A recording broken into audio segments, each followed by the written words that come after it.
My savings disappeared post-reunion, and my brother-in-law mocked me. When the door opened, a revelation silenced him. Curious about the twist that turned their laughter to fear, I'm Alyssa Bennett, a 27-year-old marketing manager living in a modest Seattle apartment, where winters chill to 40 degrees Fahrenheit and summers rise to 75 degrees Fahrenheit. Each morning, I brew hazelnut coffee, draft campaign strategies at my desk, and drive 7 miles to my pharmaceutical company office, crafting ads that shape public health. My career, built on a University of Washington degree, is my pride, earned through relentless pitches and sleepless nights perfecting presentations. But my family never valued it. To them, I'm the default bank, dressed in practical sweaters with no extravagance, always bailing them out with cash. My sister Amanda, her husband Nathan, and my parents, Donna and Paul Bennett, see me as the stable one, a single woman with a good job, expected to fund their endless needs without question or gratitude. Growing up in our family's craftsman-style home, 12 miles from downtown Seattle, I learned early that my role was to provide, not to be celebrated. Amanda, 5 years my senior, and Nathan, with their chaotic finances and constant crises, dominated every family gathering. At Thanksgiving dinners, relatives rallied around them, exclaiming, "Amanda, Haley's growing so fast," or "Nathan, you'll land a job soon, don't worry."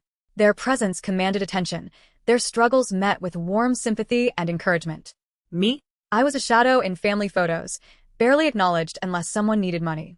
If anyone mentioned me, it was a fleeting, "Alyssa's doing well at work," as if my achievements were mundane, expected, unworthy of praise.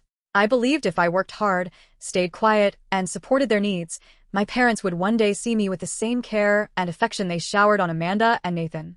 But their eyes were always fixed on them, their concern reserved for their perpetual troubles, leaving me to fill the gaps. The disparity was stark, a constant undercurrent in our family dynamics.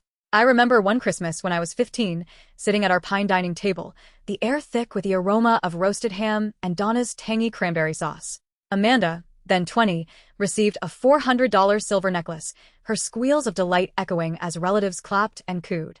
Nathan, newly married to her, was gifted a $200 leather jacket with Paul beaming, "Your family now, Nate." My gift? A $20 spiral notebook with a note, "For Alyssa, keep working hard." Donna smiled gently. "You're so independent, Alyssa. You don't need much."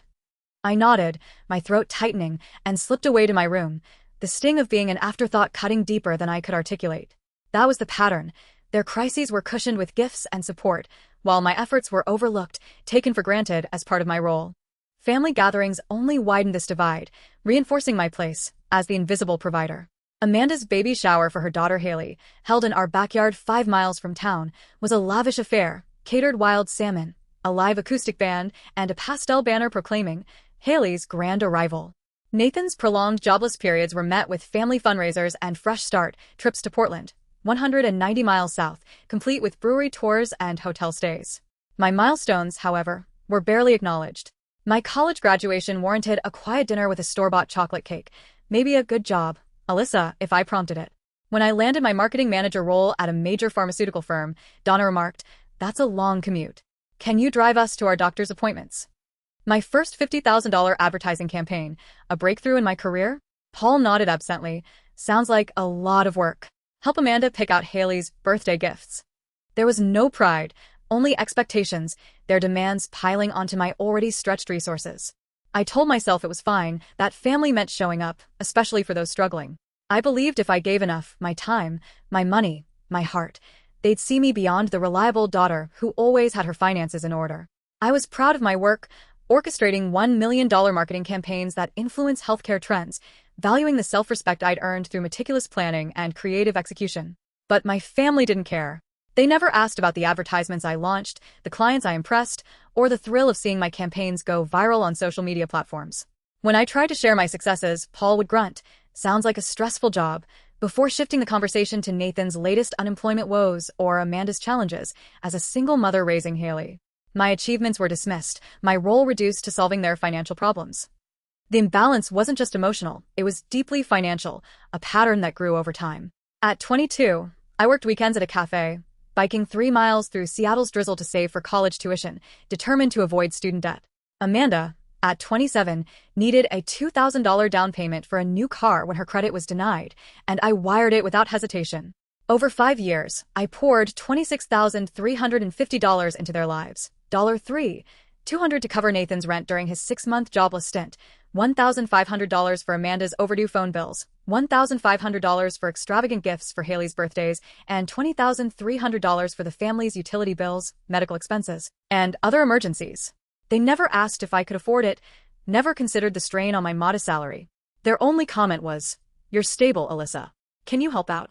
I complied, quietly, convincing myself it was temporary, that helping family was what good daughters did. At family dinners, Amanda's struggles as a mother and Nathan's potential to find work dominated the conversation, their needs always framed as urgent, pressing. If I dare to speak about my own life, the topic shifted, my words dissolving into the background. Amanda would tease, "Alyssa's the rich one. She's got it covered," and Donna would laugh softly, but their casual dismissal masked a painful truth.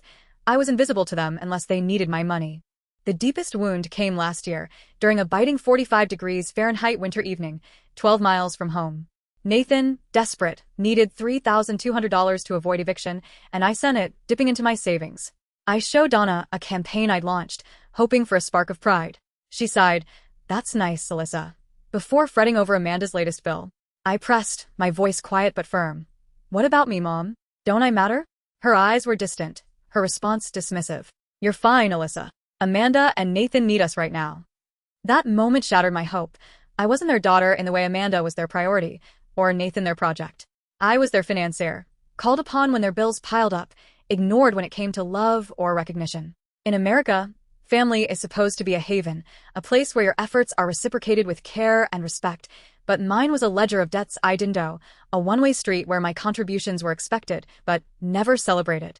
I had clung to the hope that one day they'd say, "We're proud of you, Alyssa," or even just ask how I was holding up under the weight of their demands. But that hope, I realized, had become a heavy chain I'd carried for far too long, binding me to a role that diminished my worth. The steady Seattle rain fell outside my parents' Craftsman home, 12 miles from my apartment, as I stood in their familiar kitchen, clutching a glass of water with trembling hands, my heart pounding like a drum in my chest. The 55 degrees Fahrenheit air was damp, carrying the faint scent of roasted coffee from the morning, but a colder shock consumed me after opening my banking app. $83.52 remained where $9,000 had stood just 2 days ago, following our family reunion. The bank confirmed unauthorized transactions totaling $8,916.48, traced to a device logged into my account from my mom's IP address, a violation that hit like a physical blow. I'd driven back to confront them, the warmth of reunion hugs and laughter now clashing with a rising fury that tightened my throat. In the living room, Amanda lounged on the couch, legs crossed, sipping red wine with a carefree smile, as if the world hadn't just shifted beneath me. "You're back already?" she asked, her voice light, almost mocking. I faced her, struggling to keep my voice steady, the betrayal raw in my chest. I checked my account. $8,916.48 is gone. Nathan, her husband, emerged from the kitchen, leaning casually against the fridge with a soda can, a smirk playing on his lips. "We needed that money more than you did, Alyssa," he said, his tone half amused, half dismissive, as if my loss was a trivial inconvenience. I froze, his words striking like a slap across the face, sharp and disorienting. Amanda chuckled softly, shrugging as if I were overreacting to a spilled drink. "Don't be so dramatic," she said, her eyes glinting with indifference. "You've got a good job, no kids, no debt. You live alone." I turned to Donna, my mother, knitting quietly in the corner, hoping for a flicker of outrage or defense. She sighed, her eyes fixed on her needles, her voice gentle, as if I'd complained about a minor slight. "You're so sensitive, Alyssa. You have more than enough. What's wrong with helping out a little?" I shifted my gaze to Paul, my father, hunched over his phone, scrolling through notifications. He mumbled without looking up, "Don't use harsh words, Alyssa. It's just family business." Their collective indifference landed like a second blow, my chest constricting with disbelief and hurt.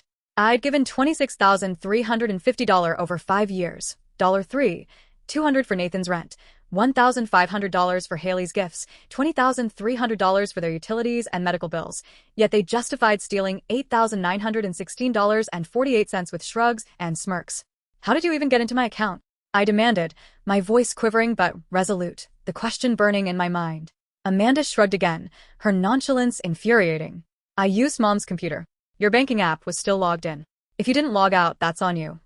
Her words twisted the knife, blaming me for their theft, as if my oversight excused their violation.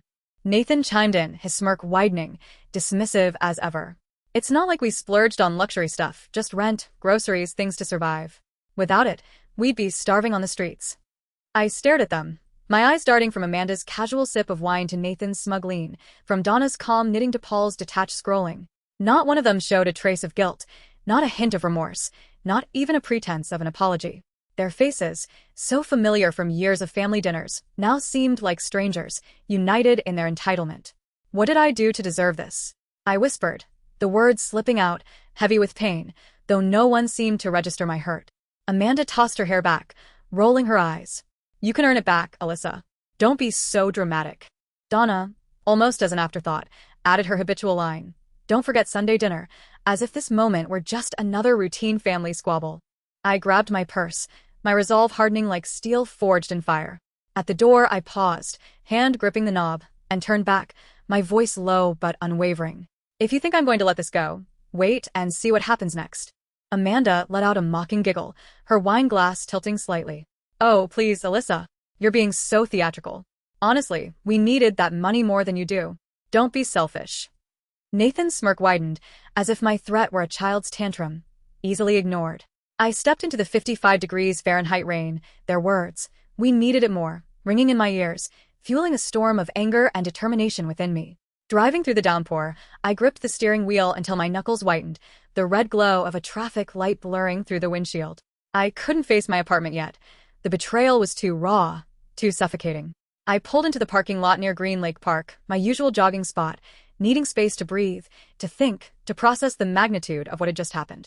Sitting in my car, engine off, I reopened the banking app, the $83.52 balance glaring like a taunt, as cold and unyielding as Amanda's smirk and Nathan's laugh. I'd given $26,350 to this family, $92.50 for Amanda's phone bill years ago, $3,200 for Nathan's rent, $1,500 for Haley's extravagant birthday gifts, $20,300 for my parents' utilities and medical expenses, dipping into savings, skipping vacations, eating instant noodles for weeks to make ends meet. They'd called me stable, their go-to excuse, never once asking, Alyssa, are you okay? Or considering the strain on my modest marketing manager salary. Amanda's new car, Nathan's $1,350 gaming console, Donna's overdue electric bills, all funded by my sacrifices, dismissed as my duty because I lived alone, had no children, carried no debt. Their justification. You didn't need it. Cut deeper than the theft itself, reducing my life to a mere resource for their convenience. I opened my notes app, fingers trembling as I listed every payment I'd made over the years. $92.50 here, $3,200 there, $1,500 for gifts, $20,300 for bills. Not to demand repayment, but to anchor myself, to ensure I'd never forget the cost of their entitlement. I'd always been their financial lifeline, starting with Amanda's plea at 22. My phone's cut off, can you help? I sent $1,350 without hesitation. Nathan, jobless for months, got $3,200 for rent with a casual, I'll pay you back. Haley's birthday gifts, always $200 or more, came with Donna's sweet guilt. You not getting anything for your niece? I complied, believing family meant sacrifice, hoping my generosity would earn their love, their gratitude, perhaps a simple acknowledgement of my own struggles. But their silence, their demands, you're the stable one, revealed a painful truth. They saw me not as a daughter or sister, but as a credit card, a tool to be used without question. In America, family is supposed to be a haven, a place where love and fairness intertwine, where your efforts are met with care and respect. I'd held fast to that ideal, pouring my heart into $1 million marketing campaigns, valuing the self-respect I'd earned through creativity and precision. But my family didn't care about my achievements, my late-night pitches, or the pride I took in my work. They cared about Amanda's parenting struggles, Nathan's potential to find a job, Paul's medical bills, Donna's overdue utilities. Their theft of $8,916.48, accessed through my unguarded login on Donna's computer, wasn't just a financial violation, it was a betrayal of trust, a declaration that my worth began and ended with what I could provide. Nathan's mocking, it's not stealing, it's helping, and Amanda's don't be selfish weren't about survival. They were about entitlement, a belief that my resources were theirs to take, no permission needed.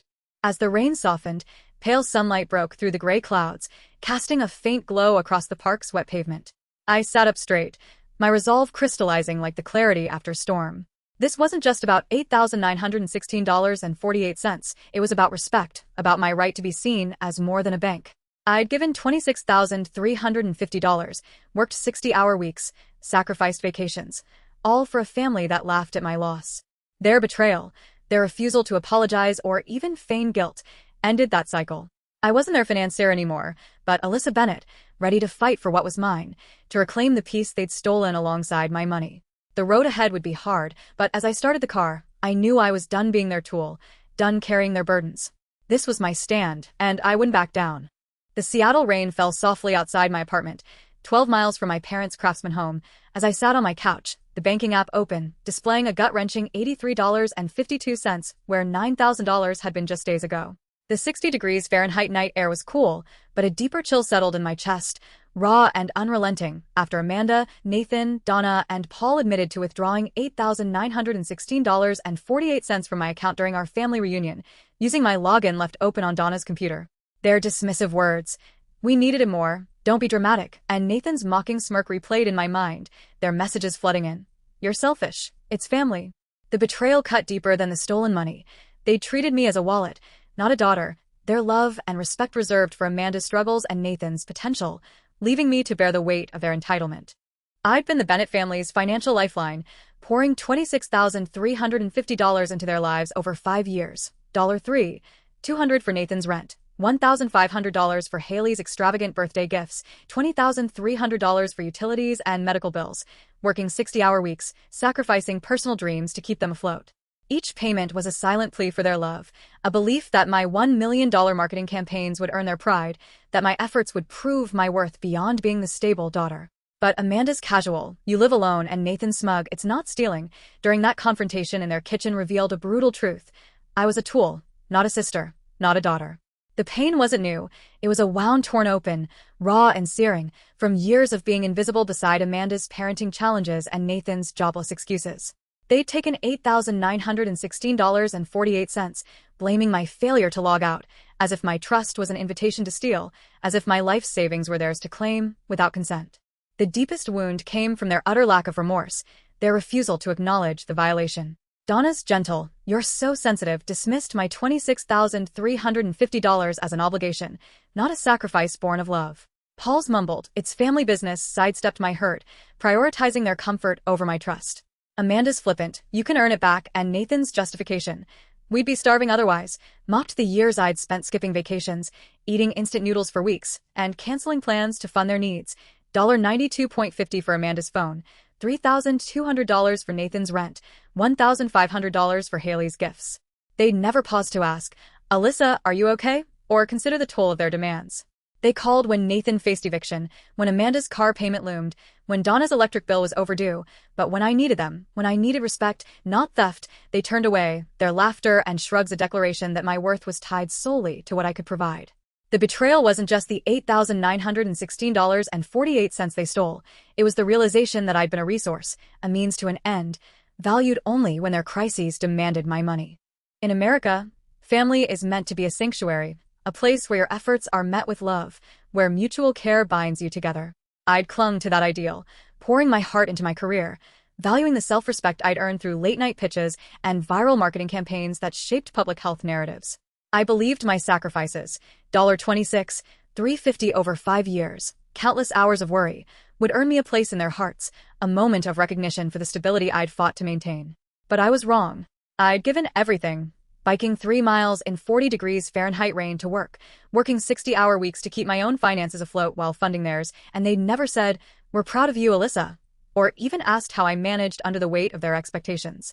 Their messages, "Don't make a big deal, you're the stable one," twisted my role as provider into an overreaction, as if my pain, my loss, were insignificant. I'd foregone personal dreams, canceled a winter trip with coworkers to pay Nathan's $1,350 console, skipped meals to cover Donna's bills, yet they stole without a shred of guilt, offering no apology, only blame for my negligence in leaving my account accessible.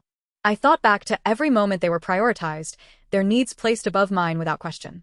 Amanda's new car, funded by my $2,000 down payment, was a necessity for Haley, while my own need for a reliable vehicle was ignored. Nathan's $3,200 rent payment was a temporary help that never ended, while my promotion was met with, "Can you help Amanda with Haley's gifts?" At family dinners, 5 miles from home, Relatives lauded Amanda's resilience as a mother and Nathan's potential to find work, while my campaigns, my achievements, were brushed off with a curt, "That's nice, Alyssa." I'd given $26,350, poured out my youth, my peace, my savings, and never received a thank you that wasn't followed by another request. As I sat in my 70 degrees Fahrenheit apartment, the rain's soft patter a stark contrast to the storm within, their betrayal solidified like a truth I could no longer deny. They'd taken my money, my trust, my heart, and offered nothing but laughter and excuses in return. The pain wasn't just the loss of $8,916.48, it was the shattering of the illusion that I'd ever been a valued daughter, a cherished sister, in their eyes. They'd seen me as a credit card with a heartbeat, and that realization, more than the theft itself, was the wound that would not heal. The Seattle dusk cast a soft 60 degrees Fahrenheit glow outside my apartment, 12 miles from my parents' Craftsman home, as I sat at my desk, spreadsheets open, meticulously detailing $26,350 I'd given, $3, $200 for Nathan's rent, $1,500 for Haley's gifts, $20,300 for family bills, now tainted by their theft of $8,916.48 from my account during our reunion. Amanda's dismissive, "We needed it more," Nathan's mocking smirk, and Donna's, "You're sensitive," echoed in my mind, their betrayal, accessing my banking login on Donna's computer, fueling a resolve that had been simmering since that rainy confrontation. Their messages, "You're selfish," "It's family," piled up, but the breaking point came when I confirmed the theft's details. On a Monday, I reported it to the police, moved to Boulder, Colorado, and redefined my life, setting a boundary that ended my role as their financial savior. I'd ignored their escalating pleas. Donna's, "Don't make a big deal," Amanda's, "You win," Nathan's, "I can't lose everything," letting their calls go unanswered, their texts unread. I'd compiled evidence, a 17-page bank report, red-marked transactions, including a $2,800 withdrawal from Donna's IP address, and my records of $26,350 in prior support. At the Financial Crimes Division, Officer Harper reviewed my folder, spreadsheets, receipts, emails, and nodded. "We'll investigate for fraud and unauthorized access," she said. I listed Amanda, Nathan, Donna, and Paul, my voice steady. Leaving the precinct, I felt relief, not vengeance, knowing my silence was over. 2 weeks later, Harper called. "We're moving forward. Investigators are visiting their residences today." I froze, not triumphant but free, the weight of their entitlement lifting. That night, their calls flooded in. Donna's, "This is too far." Amanda's, "My account's frozen." Nathan's, "I'm suspended." But I blocked them, their panic no longer my burden. I'd given $26,350, believing family was sacred, but their theft proved I was their ATM. I packed my life into a rented car, drove 1,050 miles to Boulder, a town I'd once visited, its calm lingering in my memory.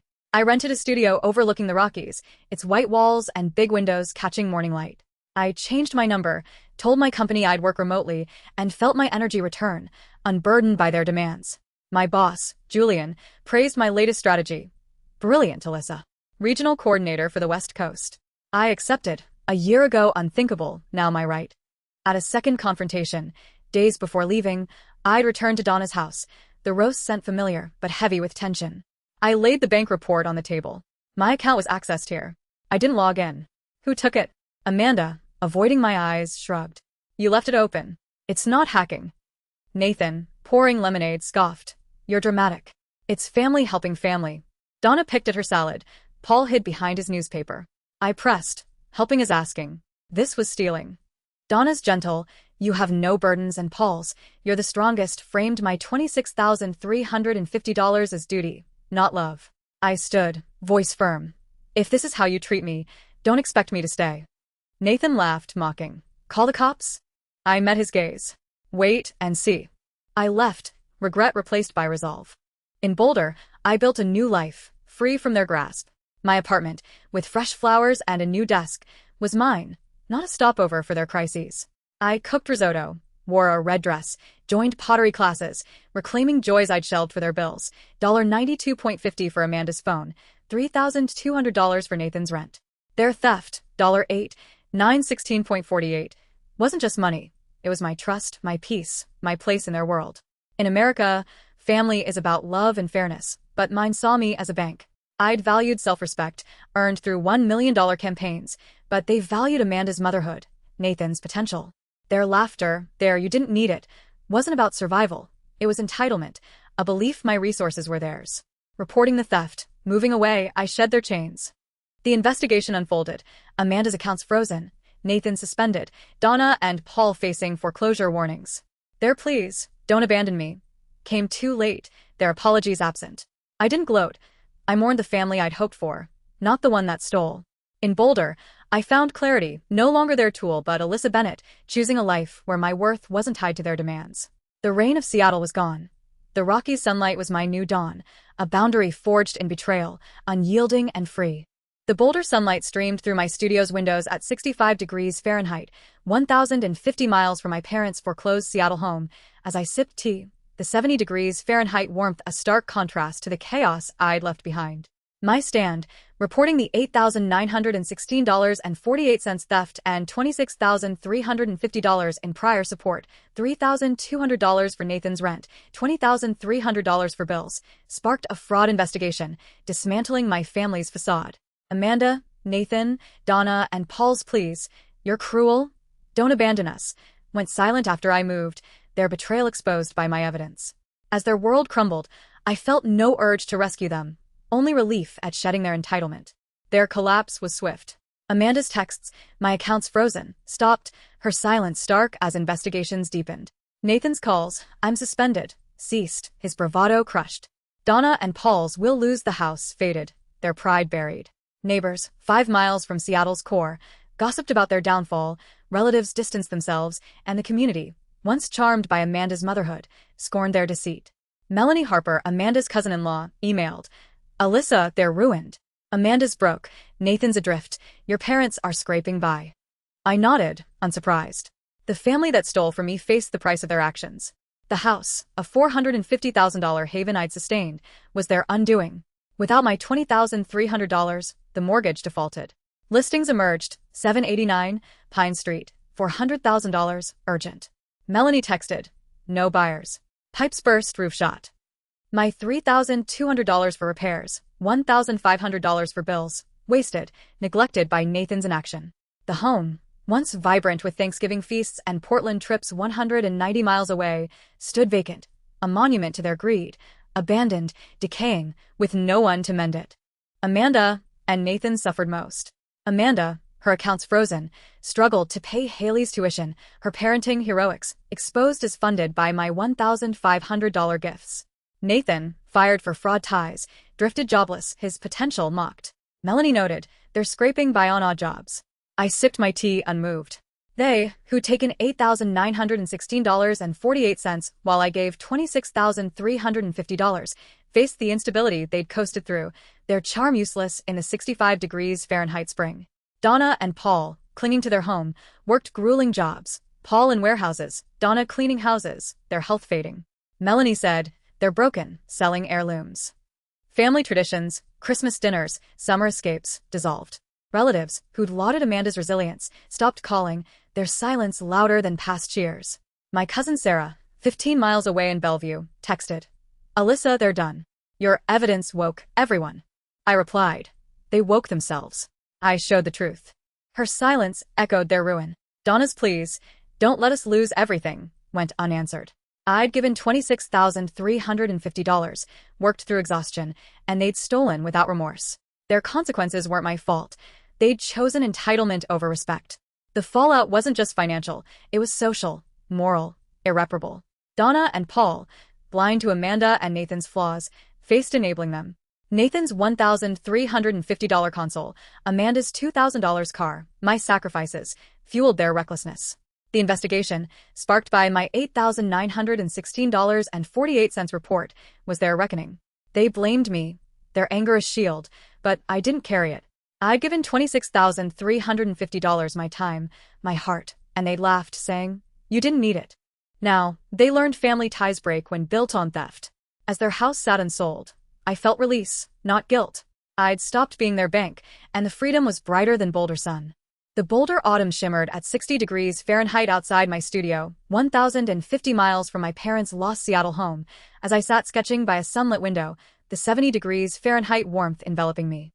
6 months after Amanda, Nathan, Donna, and Paul stole $8,916.48, dismissing my $26,350 in support, $3,200 for rent, $20,300 for bills. Their betrayal faded.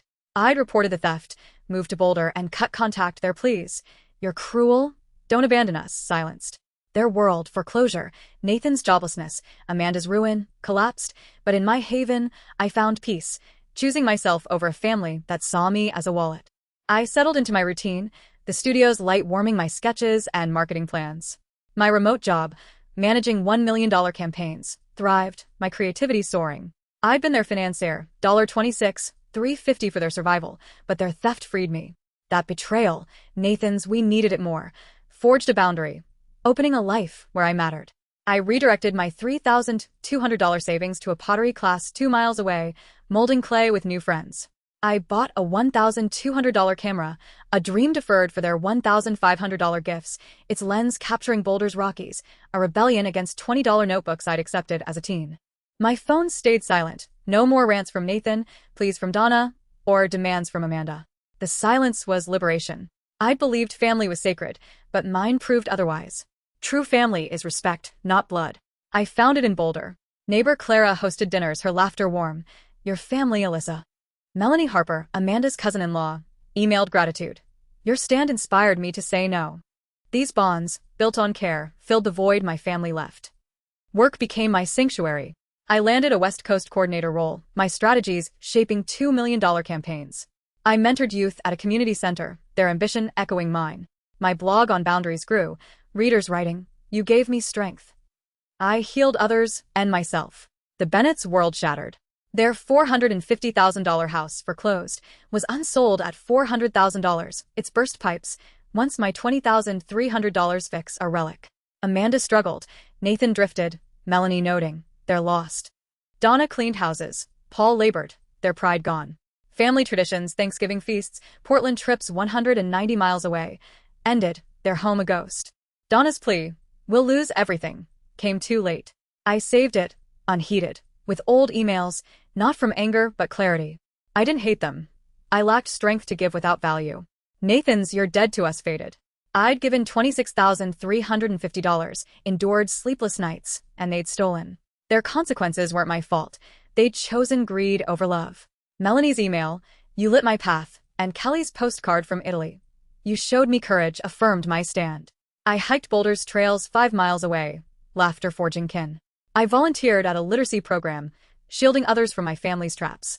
In a Boulder cafe, the owner recalled my visit years ago, smiling, this place heals. I nodded, sketching a girl biking free. I wasn't the Alyssa who biked 3 miles in rain for scraps while Amanda got cars. I was Alyssa Bennett who learned true family uplifts, not drains. Their betrayal, $8, 916.48 stolen, set me free. I lived for myself, and that was enough. As Alyssa Bennett, I poured $26,350 into my family's needs, $3, $200 for rent, $20,300 for bills, believing it would earn their love, only to find $8,916.48 stolen from my account, dismissed with smirks, and we needed it more. Their betrayal, justifying theft while ignoring my sacrifices, showed I was just their ATM, not a daughter. For 27 years, I was the invisible provider, my $1 million campaigns overlooked as Amanda and Nathan were coddled. Reporting their fraud and moving to Boulder, I learned family isn't blood, it's respect. Their pleas, you're cruel, tried to guilt me, but I found peace in my new home, surrounded by true friends like Melanie. To you, Americans who cherish family, don't let duty blind you to exploitation. If your family sees you as a resource, set boundaries. Your worth isn't their approval, it's your strength. Don't repeat my years of giving to those who take without thanks. Say no when it's unjust. It's not selfishness, it's survival. Build a circle that values your heart, friends, mentors, chosen kin. Perseverance isn't carrying others' burdens, it's walking toward those who uplift you. I chased were proud too long. Start now. Demand respect, live for yourself, and find freedom in being enough.